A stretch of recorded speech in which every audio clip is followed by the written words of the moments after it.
രാജ്യം കനത്ത ജാഗ്രതയിൽ.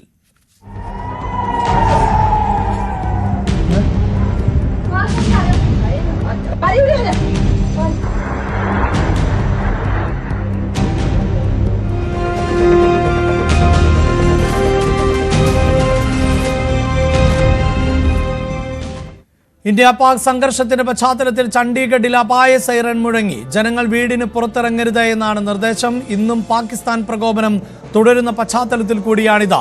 ഇന്ന് ഉറിയിലും പൂഞ്ചിലും ഓരോരുത്തർ വീതം മരിച്ചതായിട്ടുള്ള റിപ്പോർട്ടുകൾ പുറത്തു വരുന്നുണ്ട്. ഇന്നലെ രാത്രി 2 മണിക്കൂറോളം നീണ്ട പ്രകോപനത്തിന് ശേഷമാണ് ഇന്ന് പുലർച്ചെ വീണ്ടും പാകിസ്ഥാന്റെ ഭാഗത്ത് നിന്ന് ഇത്തരത്തിൽ നീക്കങ്ങൾ ഉണ്ടായിട്ടുള്ളത്. ഡ്രോണുകൾ ഇന്ത്യ വെടിവെച്ചിട്ടിരുന്നു.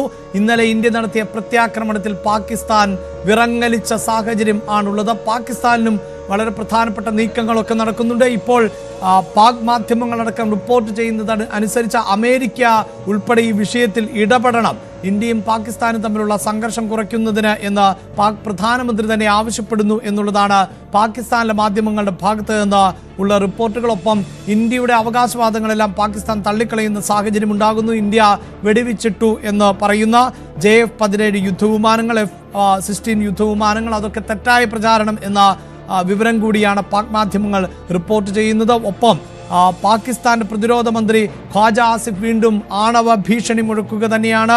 ആ സാധ്യതകൾ തള്ളിക്കളയാനാകില്ല എന്ന തരത്തിലൊക്കെ മാധ്യമങ്ങൾ റിപ്പോർട്ട് ചെയ്യുന്നു. പക്ഷേ ഇന്ത്യ കരുതലോടുകൂടിയാണ് മുന്നോട്ട് പോകുന്നത്. പാകിസ്ഥാൻ നടത്തുന്ന ഓരോ ശ്രമങ്ങളെയും അതാത് ഘട്ടത്തിൽ തന്നെ വിഫലമാക്കുന്ന സാഹചര്യമാണുള്ളത്. ഇപ്പോൾ പ്രതിരോധ മന്ത്രി രാജ്നാഥ് സിംഗ് പ്രധാനമന്ത്രി നരേന്ദ്രമോദിയുമായി കൂടിക്കാഴ്ച നടത്തുന്നു. വളരെ നിർണായകമായ ചർച്ചകളും കൂടിക്കാഴ്ചകളുമാണ് ഡൽഹിയിൽ പുരോഗമിച്ചുകൊണ്ടിരിക്കുന്നത്. 3 സേനാ മേധാവികളുമായി പ്രതിരോധ മന്ത്രി ആശയവിനിമയം നടത്തുന്നുണ്ട്. സംയുക്ത സേനാ മേധാവി ഇപ്പോഴത്തെ നീക്കങ്ങൾ നിരീക്ഷിച്ചു വരികയാണ്.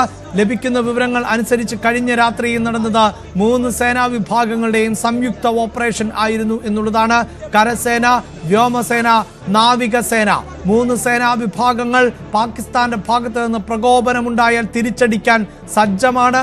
3 സേനാ വിഭാഗങ്ങൾ തമ്മിൽ കൃത്യമായ ഏകോപനം നടത്തുന്നുണ്ട്.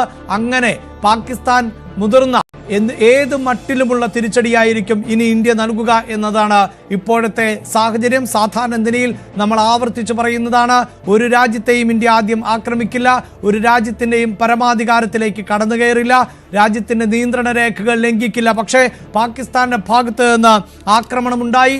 ഇന്നലെ പാകിസ്ഥാൻ പലതവണ ഇന്ത്യയിലെ തന്ത്രപ്രധാനമായ കേന്ദ്രങ്ങളെ ലക്ഷ്യം വെച്ചിരുന്നു. ഇന്ത്യയുടെ സൈനിക താവളങ്ങളെ, വ്യോമത്താവളങ്ങളെ അടക്കം ലക്ഷ്യം വെച്ചുകൊണ്ടുള്ള ആക്രമണം നടത്തിയ ആ ഘട്ടത്തിൽ ആണ് ഇന്ത്യ തിരിച്ചടിച്ചത്. അങ്ങനെയാണ് യുദ്ധസമാനമായ ഒരു സാഹചര്യം ഇപ്പോൾ നിലനിൽക്കുന്നത്. ഇന്ത്യ തുടർ നടപടികൾ ആലോചിക്കുന്നു. വളരെ പ്രധാനപ്പെട്ട ചർച്ചകൾ നടക്കുന്നു. രാജ്യതലസ്ഥാനമായ ഡൽഹി അതീവ ജാഗ്രതയിലാണ്, സുരക്ഷാ വലയത്തിലാണ്, സൈന്യത്തിൻ്റെ നിരീക്ഷണ കണ്ണുകളിൽ ആണ് ഇപ്പോൾ ഡൽഹി മുന്നോട്ട് പോകുന്നത്. കിരൺ ബാബുവാണ് വാർത്തയുടെ വിശദാംശങ്ങളുമായി. കിരൺ, നിർണായകമായ യോഗങ്ങൾ ചേരുന്നു. ഒരുപക്ഷെ ഇന്ന് വാർത്താ സമ്മേളനം ഉണ്ടായേക്കാം എന്ന് പ്രതീക്ഷിച്ചിരുന്നു. പക്ഷേ പാകിസ്ഥാന്റെ ഭാഗത്ത് നിന്ന് പ്രകോപനങ്ങൾ തുടരുന്നു എങ്കിൽ അത് റദ്ദാക്കുവാനുള്ള സാധ്യതയുണ്ട്. പാകിസ്ഥാൻ ഒരു തരത്തിലും ഇന്ത്യയുടെ രഹസ്യ സ്വഭാവത്തെ മനസ്സിലാക്കുന്നതിനുള്ള അവസരം ഉണ്ടാകില്ലല്ലോ. അതുകൊണ്ട് തന്നെ ഒരുപക്ഷെ ഇപ്പോൾ പാകിസ്ഥാന്റെ ആരൊക്കെയാണ് പിടിയിലുള്ളത് എന്നത് പോലും സംബന്ധിച്ച വ്യക്തതയില്ല. പാകിസ്ഥാന്റെ 2 പൈലറ്റുമാരെ പിടികൂടിയിട്ടുണ്ട് എന്നത് സംബന്ധിച്ച വിവരങ്ങൾ ഇന്നലെ പുറത്തു വന്നിരുന്നു. വാർത്താ ഏജൻസികൾ അതിന്റെ ദൃശ്യങ്ങളടക്കം പുറത്തുവിട്ടിരുന്നു. എന്താണ് മറ്റു വിവരങ്ങൾ? അല്പസമയം മുമ്പാണ് 3 സേനയുടെ മേധാവിമാരുമായും ഇന്ത്യൻ പ്രതിരോധ മന്ത്രി രാജ്നാഥ് സിംഗ് കൂടിക്കാഴ്ച നടത്തിയത്, അത്തരം ചർച്ചകളൊക്കെ നടത്തിയത്. ഈ ചർച്ചകളുടെ അടിസ്ഥാനത്തിൽ ഏതെല്ലാം തരത്തിലാണ് പാകിസ്ഥാൻ ഇപ്പോൾ ആക്രമണത്തിന് തുനിയുന്നത്, ഇന്ത്യ എങ്ങനെയെല്ലാമാണ് തിരിച്ചടിക്കുന്നത്, ഇതുവരെ എന്തെല്ലാം ചെയ്തു, ഇനി എന്തെല്ലാം ആണ് അടുത്ത മൂവ്മെൻറ്റുകൾ ചെയ്യേണ്ടത്, അതിനുശേഷം എന്തെല്ലാം ഇനി അടുത്ത ഘട്ടത്തിൽ പാകിസ്ഥാൻ്റെ പ്രതികരണം മറ്റു തരത്തിലായാൽ എങ്ങനെ തിരിച്ചടിക്കണം, അത്തരം കാര്യങ്ങളിലൊക്കെ നേരത്തെ തന്നെ സേനയ്ക്ക് ഒരു പ്ലാനുണ്ട്. അതിൻ്റെ ഒരു റിവ്യൂ എന്ന മട്ടിലായിരിക്കും സ്വാഭാവികമായും ഇതുവരെ ഉണ്ടായ കാര്യങ്ങളാവും ഈ സേനാ മേധാവിമാരും പ്രതിരോധ മന്ത്രിയുമായി സംസാരിച്ചിട്ടുണ്ടാവുക.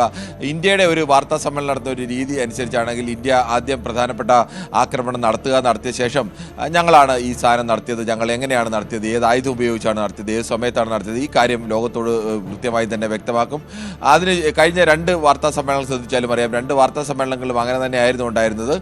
എന്നിട്ട് നിലപാട് വ്യക്തമാക്കും. 2 വാർത്താ സമ്മേളനങ്ങളിലും വ്യക്തമാക്കിയ നിലപാട്. ആദ്യ തവണ ഈ 9 ഭീകര കേന്ദ്രങ്ങൾക്ക് നേരെ ആക്രമണം നടത്തിയ ശേഷം നടത്തിയ വാർത്താ സമ്മേളനത്തിലും ഇന്ത്യ പറഞ്ഞത് ഈ 9 കേന്ദ്രങ്ങളാണ്. ഈ 9 കേന്ദ്രങ്ങളും ആരുടെയൊക്കെ കേന്ദ്രങ്ങളാണ്, എവിടെയൊക്കെയാണ് നാശനഷ്ടമുണ്ടായത്, ഏത് മിസൈലാണ് ഞങ്ങൾ ഉപയോഗിച്ചത് എന്നെല്ലാം വളരെ കൃത്യമായി തന്നെ ഇന്ത്യ പറഞ്ഞു.